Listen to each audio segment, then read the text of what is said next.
এই মুহূর্তে সবচেয়ে বড় খবর HD Live 24/7 এ। वक्त की सबसे बड़ी खबर।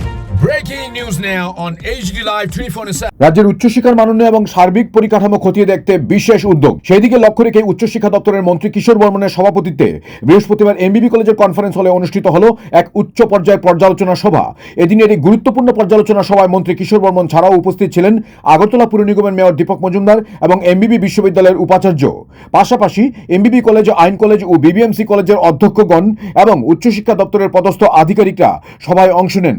প্রাতিষ্ঠানিক আলোচনার পাশাপাশি সাধারণ শিক্ষার্থীদের দাবি দেওয়া শুনতে ছাত্র প্রতিনিধিদেরও এই বৈঠকে উপস্থিত রাখা হয়।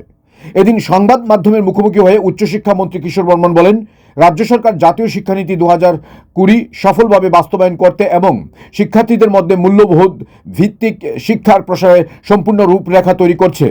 মেডিকেল ইউনিভার্সিটি আমার উচ্চশিক্ষার অন্তর্গত আসে না, আমার ডিপার্টমেন্টের মধ্যে আসে না, সেটা মেডিকেল ডিপার্টমেন্টের মধ্যে আসে। সেটা সম্পর্কে মাননীয় মুখ্যমন্ত্রী বলতে পারবেন।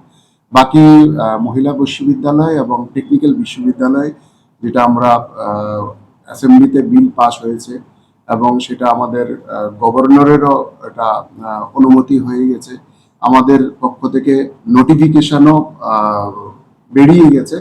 আমি আশা করি আগামী যেই একাডেমিক আমাদের যে সেশন শিক্ষাবর্ষ, সেই শিক্ষাবর্ষ ছাত্র ভর্তির মধ্য দিয়ে আমাদের এই দুটো ইউনিভার্সিটি চালু হয়ে যাবে। তিনি বলেন, এর জন্য প্রথাগত পদ্ধতির বাইরে গিয়ে কিছুটা ভিন্ন আঙ্গিকে বেশ কিছু নীতিগত সিদ্ধান্ত নেওয়া হচ্ছে। মন্ত্রী স্পষ্টভাবে ব্যক্ত করেন যে বন্ধ ঘরে বসে নীতি নির্ধারণ না করে একদম তৃণমূল স্তর থেকে সার্বিক পরিস্থিতি বিবেচনা করে সিদ্ধান্ত গ্রহণ করাই সরকারের মূল লক্ষ্য। সচেতন মহলের মতে রাজ্য সরকার বর্তমানে শিক্ষার গুণগত মান বৃদ্ধিতে বিশেষভাবে তৎপর। নীতি নির্ধারণের তৃণমূল স্তরকে অগ্রাধিকার দেওয়ার এই পদক্ষেপ রাজ্যের শিক্ষা ব্যবস্থায় কতটা ইতিবাচক পরিবর্তন আনে, এখন সেটাই দেখার। Bureau report, AGT Live 24/7।